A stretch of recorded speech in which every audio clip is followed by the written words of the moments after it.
Hello and welcome back to Up the Villa podcast. Got a special guest today, David Reid, Sky Sports presenter and journalist. How you doing, mate?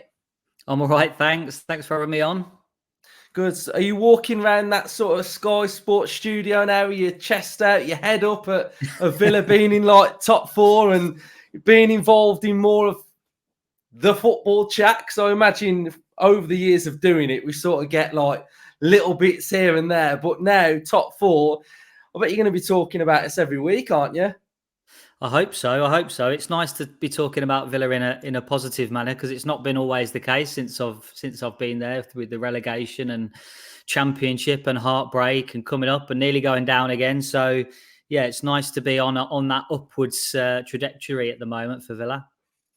Yeah, so I'm going to pick your brains on quite a lot of topics, but the first one then, like the season just gone, I think we've got to mention Champions League every time I pretty much talk to anyone about Villa because it's been, it's a massive achievement and we're all really excited for next season of hearing that anthem and the teams that we could possibly be playing. The new format's changed and, we're going to be playing two big teams anyway. So how big is Champions League football for Aston Villa, in your opinion? I'm still trying to get my head around the new format, to be honest with you. So we're going to be playing two teams from pot one, aren't we? So they're going to be the big teams. I'm still trying to get my head around that, but I'm sure all will become clear in the next couple of months or so when the draw's made. Look, it's obviously massive. I mean, it's been, probably the best season in certainly my living memory, supporting Aston Villa and being involved in football as well. And just on a pure vibes perspective, it's been amazing this season to have the memories from this season in the Premier League, but also in Europe. And it's going to be the same again next season. And that's amazing, first and foremost, for supporters and people who associate themselves with Aston Villa because we're going to be playing some amazing teams. There's going to be some great trips, great memory stories to tell your friends, to tell your grandkids in years to come. And that, first and foremost, is what's really exciting me about next season if you're an Aston Villa supporter. And, if you think about that, but then also the kind of boring stuff off the pitch, Villa finishing in that top four means that they're probably going to get around £50 million from the Premier League for finishing fourth. Add on top of that, it's going to be around about a £30 million injection into the club minimum for playing in the Champions League. It will open up different doors for the Villa commercial team reaching into overseas territories that they haven't been in before because of the kudos of the Champions League, because being in that Premier competition opens certain doors for the club. And all that is going to stand the club in good stead for the years to come. So, financially, it's going to be amazing. And I know, this Champions League campaign won't necessarily, it won't be in the club's accounts for this year. It'll be next year. So Villa will know that money is coming in. And then, on the pitch, if you think about that too, it opens up different markets for Villa to be looking for players in. Villa have always wanted to be dealing at the top table when it comes to signing players, and they've tried it, with Philippe Coutinho, and it's fair to say that didn't go well. But I think the club see themselves and want to see themselves as dealing with the likes of Barcelona and Real Madrid and top clubs negotiating for players. So qualifying for the Champions League enables them to open up bigger markets and better markets, and then for the players that are there as well, I think it's such an amazing opportunity for them next season to elevate themselves to a better level, to really test themselves against better players, better clubs, different atmospheres.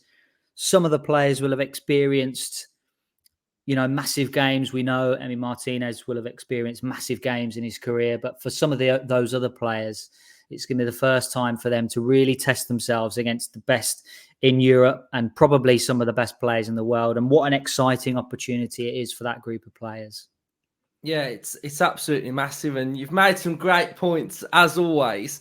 One man that I think we do need to speak about, but before we get into him, something else you picked up on of, like Villa have always been trying to sort of dine at that table, haven't we? And we've always tried to have a dream of getting these top targets in. But for me, it's always felt like Villa have had to sell themselves rather than us sort of having sort of like, a bit about us and players sort of thinking that is the place that I really, really want to go to. It's always felt like we've sort of said, like, I think it was last summer we was trying to get like Chiesa or something, and he didn't want to come or whatever. So I think that's a massive thing for Villa now as well, when we're trying to go for these players, that we're not having to sort of like sell our story, if that makes sense. But, Unai Emery's come in and he's been absolutely remarkable in every area, like coaching players, giving the fans sort of like a mentality that I feel like Villa fans should have, that, we can beat anybody. We are a big club and, we're able to challenge in Europe. So how have you found Unai Emery's sort of like first year and a half, and how do you feel like his experience is going to help us next season? Yeah, I mean, just to pick up on the point you made there, I think you are right when you're going into the market to try and sign players and you're not, a perennial qualifier for Champions League or even European football, really, for Villa in recent history. You do have to sell the club, and you have to sell, the path that you want to take these players on and the journey you want to take these players on. And you have to sell how they're going to fit into your side. And there's no doubt it's a much easier sell to players when you're playing in Champions League and you've got Unai Emery as your head coach. There's absolutely no doubt about that. And I think previously, Villa have tried to sign players that would take them to the next level. Some have worked, some haven't worked. And when you're not playing European football every year and not playing Champions League, I think inevitably sometimes you probably do have to overpay for certain players in order to get them in the door. And now Villa are going into the market probably with a much stronger hand when they're negotiating, simply because they're going to be playing Champions League football. And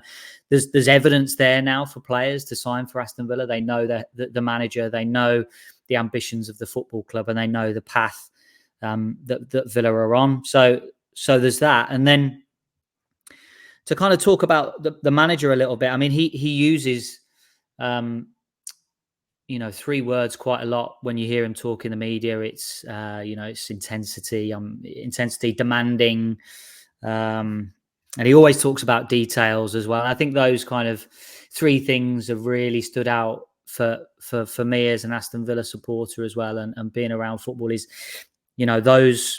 those three things that he's really brought into Aston Villa. And I think, he is ingrained in that group of players. And I think they've given lots of different interviews over the last 18 months that he's been there, talking about, the intensity around his passion for the game, and that football is his life and he wants football to be their life as well. So that's on days off, they need to be thinking about football. That's when they're on holiday, they need to be thinking about football. That's when they're out on an evening with friends and family, they need to be thinking about what they're going to be doing on the football pitch, whether that's the training field or for the next game. So I think for some of those players, it has been a bit of a mentality shift for them to have that intensity and to have that stuck on them essentially by the manager. And I think players that aren't on the journey, I think will probably fall away at this point, because he's so intense when it comes to wanting players to be thinking about their game 24/7. And maybe the flip side to that is, I think definitely from what we hear anyway, towards the end of the season, he's been quite good with days off for the players. They've needed it after games. They've been having 2, sometimes 3 days off between games. But Unai Emery expects those players on the days off to still be in that mindset and still, while trying to kind of get rid of some of that tiredness, he still expects them to be thinking about what they're going to be doing over the next week, coming into training and coming into the games. And then if you think about details as well, we've heard all about the long video sessions that the players have to go through.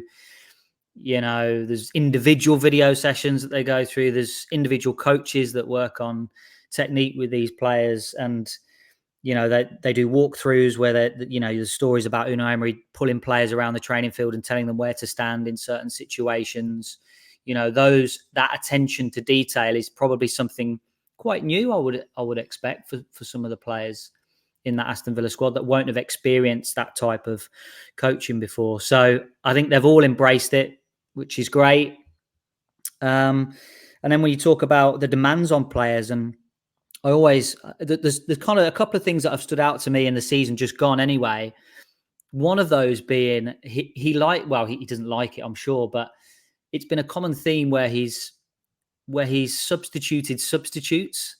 So I think he's done it to Diaby, he's done it to Rodgers, he's done it to Bailey, maybe other players, but I'm not too sure who off the top of my head. But, that demanding aspect of if the game's not going right, he's going to take them off. And, for a footballer, it's probably one of the most humiliating things that can happen if you're a substitute getting substituted off. But it seems like the players are totally on board with it, which is great. There's no sulking. They're back at it the next week.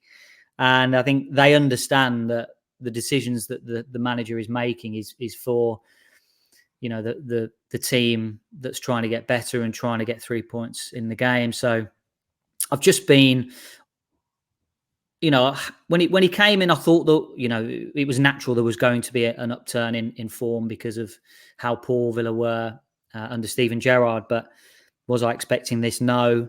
Are they ahead of schedule? Most definitely. Does this squad have the quality? Did I expect them to be in the top four? No. But what a ride it is, and hopefully it continues this season, next season.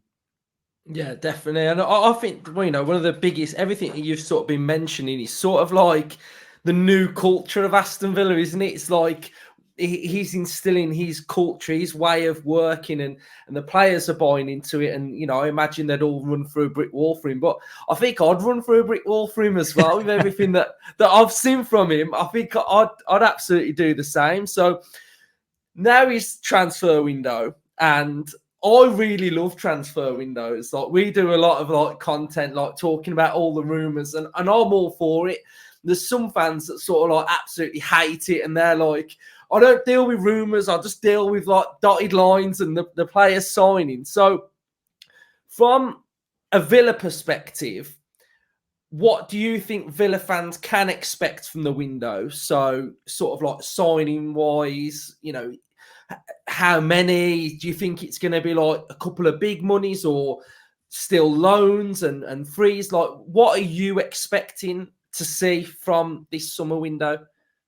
Well, I like the transfer window right now because it's not quite open yet. But by the time it gets round to the end of August, I'm like, I need this to close because it's just too much by the end of the day. I spend most of the time on my phone scrolling or reading emails, and it's just so intense. It's ridiculous. So, this window is going to be an interesting one for Villa, I think, because I don't think there's going to be a flurry of, say, 5, 6, 7 signings. I think it will be maybe 3, possibly 4. And I think the spine of the team is something that Villa will be looking to strengthen this summer, and that's central defence, central midfield, maybe 2 in central midfield, and then a winger forward type. And then that might extend again, depending on what happens with John Duran this summer. So I would expect the spine of the team to be something that they're looking at. I think at centre-back, I think there is a need to bring someone in, who has that stature. A lot has been said around set pieces and Villa's defending from crosses and box defending and things like that. And no doubt it will improve with the return of Tyrone Mings, hopefully, if he's fully fit for the start of the season. But I think centre-back will be one area. And then, certainly defensive midfield. Boubacar Kamara is not going to be expected back until October time, maybe November. And then it's going to take him, it could take him as many as 3 months till we see the fully fit and firing Boubacar Kamara because of the significance of that injury. So certainly defensive midfield should be an area, and I think is an area that they're looking at this summer. And then probably another central midfielder as well, given the injuries that Villa had over the season that's just finished. It was a kind of thing where as soon as one injury happened towards the end of the season, there were so many different parts that had to be moved around simply because of another injury. McGinn moving in field, Tielemans moving back, who was playing as that kind of off the striker with Watkins. So it was almost like as soon as one injury happened, 3 other pieces had to be moved around. So I think next season they wouldn't like to be in that situation again.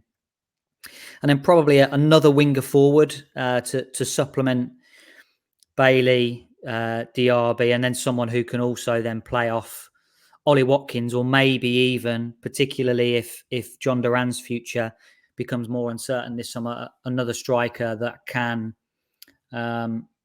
be competition for Ollie Watkins. But it's that conundrum when you're talking about strikers for Villa, because anybody who Villa go to and say, would you like to play for us? They will say, well, I'm not going to play because Ollie Watkins is going to play every game. So that makes it a bit harder to find the right type of striker that Villa will need, whether they go for someone who is young and up and coming in a similar mould to John Duran, or they go for someone at the other end of their career who can make an impact off the bench if required. And then if the worst happens or something happens to Ollie Watkins, they can play from the start as well. So, but again, all of that depends on what happens in the market this summer. So I think the spine of the team is going to be something that they'll be looking at. Timing of those deals, I think a lot will depend on outgoings. Yeah, talking of outgoings then, do you see any big hitter leaving Aston Villa? And by big hitters, my big hitters, I'm talking Martinez, Douglas Luiz, and Ollie Watkins. Those are like my 3 that I would say no. Do you see any of those going, or even sort of like a Jacob Ramsey? Yeah, I mean, so I think from what we hear anyway, the club are quite relaxed about the PSR situation. That's not to say that they're going to be totally comfortable with it. I think, they are working hard, and I think it will be a case of working to make sure that they meet the financial regulations. But I think they're certainly more relaxed than maybe Chelsea are right now. Do I think there'll be a big sale? I think a lot will depend on how the next few weeks go. I think they would like to move players on. That's to say if Villa are able to move on, Leander Dendoncker, who's coming back, maybe there might be an offer for Diego Carlos. Maybe there might be an offer for Luca Digne. If they're able to bring in fees for those players, that might negate the possibility that one of those big hitters, as you label them as, leaves. I think, the future of Cameron Archer could be one to watch as well. I think there'll be lots of interest in him. Now, can Villa command the sort of fee that they did last summer from Sheffield United? It was quite an interesting way they engineered that deal, where it was, I think, around, essentially, it formed a £4 million loan, and now he's coming back in a kind of buyback obligation situation. So his future will be up in the air.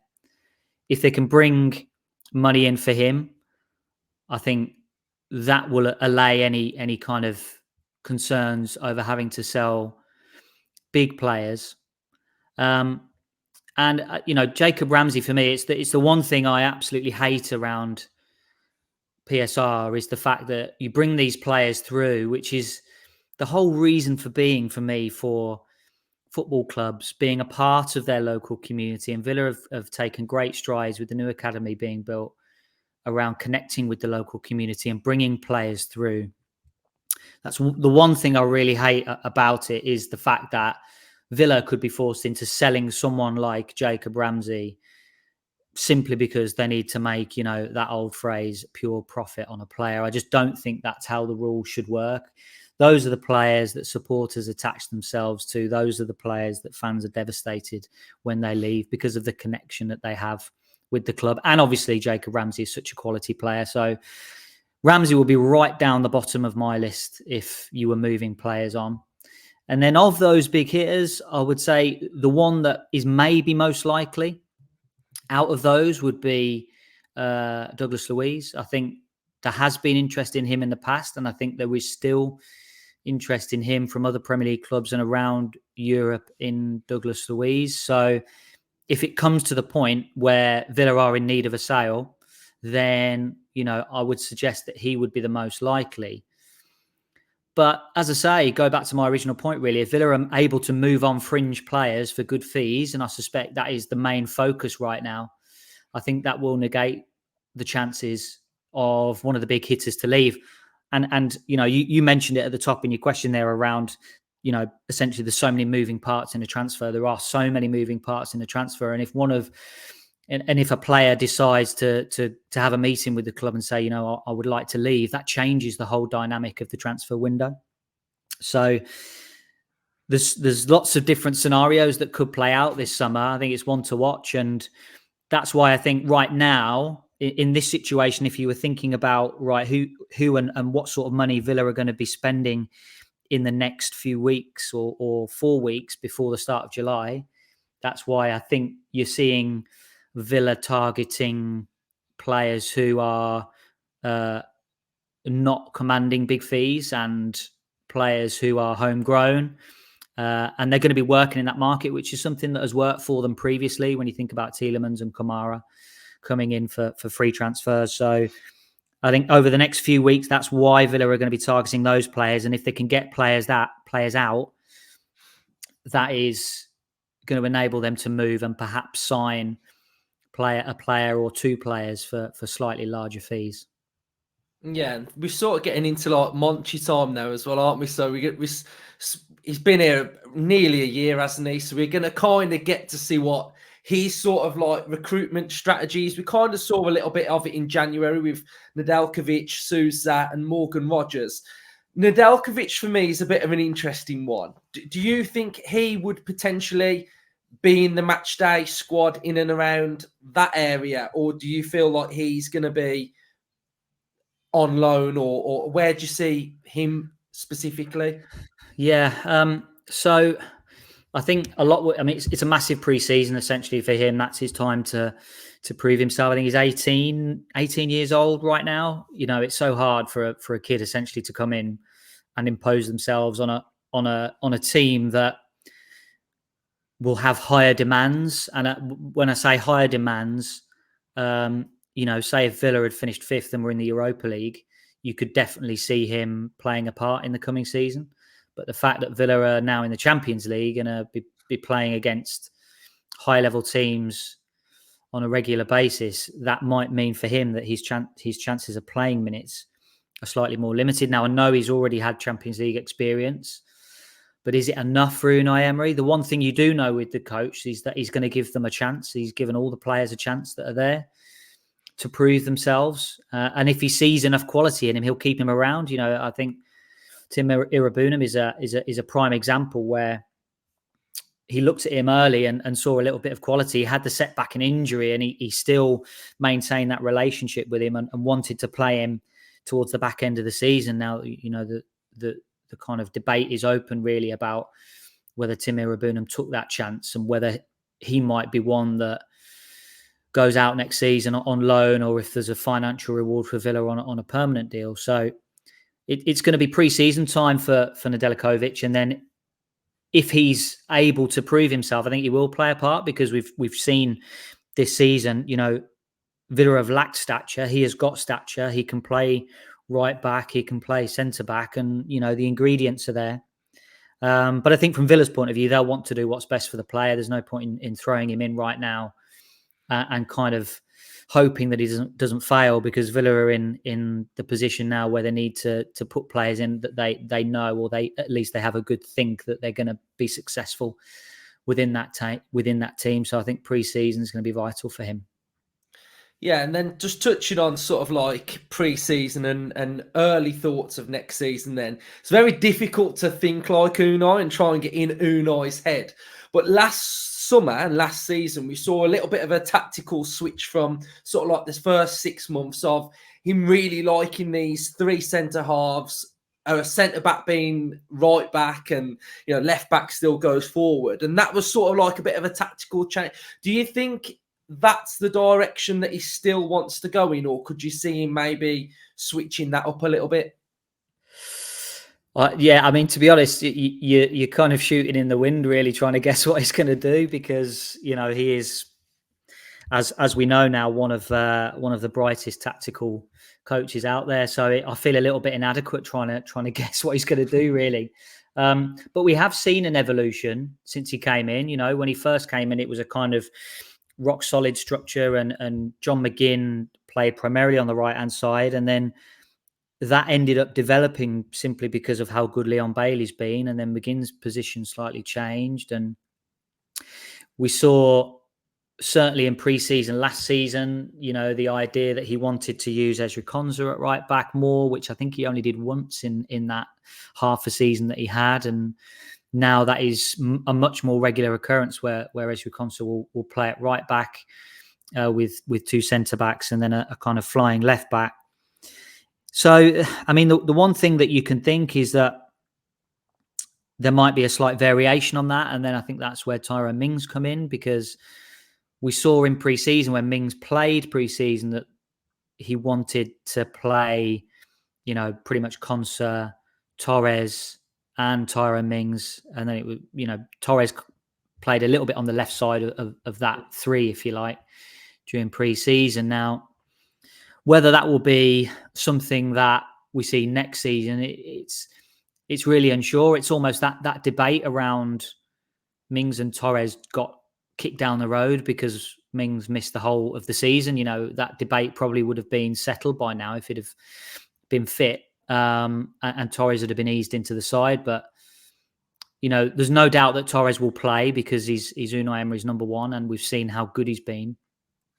The thing I can think, from my personal perspective, I think it is worth trying Tyrone Mings as in a kind of left back position, and have the swap over and the variation of the right back being a flying right back. I think that might benefit Matty Cash. And, left back is a position that Tyrone Mings has played before. Yes, I know he's not played it for a number of years, but he is good enough in build-up to be a part of that.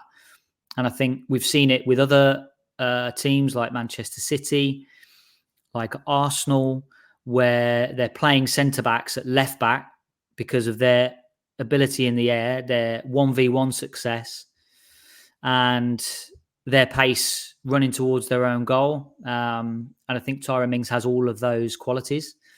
It's just now a question of whether he's able to kind of adapt to that. So I think that's one possibility that I'd maybe like to see. I don't know whether Unai Emery would like to see, or whether he might even try that.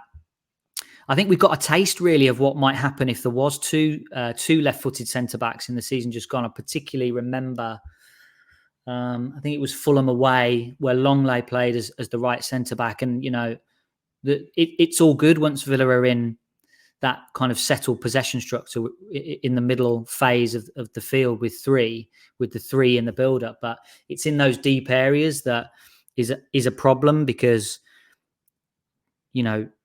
teams aren't stupid. They will lock on to the right centre-back and force him onto his right foot. And, that is not very easy to deal with when you're primarily a left-footed player. And I think, the Fulham away game, by the end of the game, Fulham were trying to lock on to the right centre-back and force turnovers high up the pitch, which, is a kind of, it's an immediate weak area for other teams to look at when they're playing against Villa. So that's the only real concern I have with playing Torres and Mings as two centre-backs. And then the other variations really is what we're going to see in the final third. And I think Emi Buendia might be a really kind of interesting player next season, because he was flying in pre-season and then again got injured. But, Villa probably, if you were looking to criticise them in any way, there was maybe an issue with breaking down teams that defend deep and sit off and are passive and sit in front of their 18-yard box. And I think Villa probably struggled at points and at times to break down those teams. And I think Emi Buendia is the type of player that can, thread a ball through and unlock those kind of deep blocks. So I think he'll be interesting whether he's a player that starts alongside Watkins, which he did at times when he was fit in that half a season, or whether he starts out wide and drifts inside. So, yeah, I think it'd be interesting to see. I mean, it's total guesswork really at this point. Unai Emery is the master, and he'll do the job at the end of the day. It's just, I'm excited to see how we're going to line up in pre-season, because, there is that there is that thing if in football, if you stand still, you go backwards. So teams will have an idea of how to play against Villa. And you see it with the top managers, the top coaches, and the top teams every year. They will bring in slight variations to mix it up and make sure that they are more unpredictable than the season gone. So I'm just excited to see how it's how we're gonna line up, really.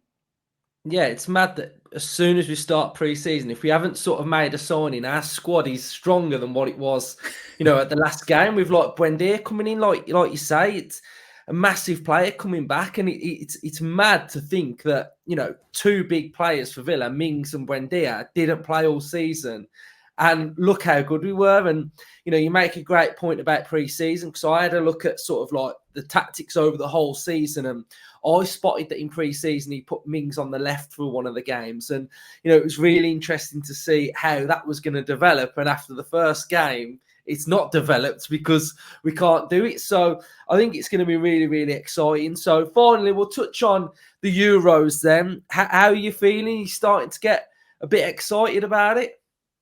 I mean, yeah, Euros fever, isn't it now? It's the countdown to the tournament. I mean, England, one of the favourites, quite rightly. Sometimes there's a bit of apathy around England, but I love major tournaments. I don't necessarily watch all the qualifiers because they can be a bit dreary. But when it comes to tournament time, I'm all in. I'm all in for it. So I'm looking forward to seeing how England line up, what Gareth Southgate decides to do, because there is so much talent in that squad, in that team, that they should be going all the way. But as we found out, particularly against France in the World Cup, things can change on the toss of a coin, and it's such fine margins in major tournament football that sometimes, and I know Southgate's had his critics in the past around tactically, and they've got a point definitely in the Italy final and the Croatia semi-final, and maybe to a point that the France game, maybe you could have made changes earlier in that game, but at the end of the day, it's a missed penalty and England are out, and such fine margins that things can happen in tournament football that you just don't expect. So yes, England should go deep into that tournament. I'm all in for supporting England, so we'll see how we go. Yeah, I love it. I love just sticking a game on, then knowing that there's another one on straight after. It's just a great time, isn't it? It's sort of like, because this period without a major tournament now is quite rubbish for a football fan, because you have that sort of like 6-week break till then pre-season, whereas now we've got like Euros pre-season, then the season. So it's really exciting. So cheers, mate, for coming on. It's been great chatting to you. I've been meaning to get you on for some time now. So thank you for coming on, mate. No problem at all. Thanks for having me on. It's been a pleasure.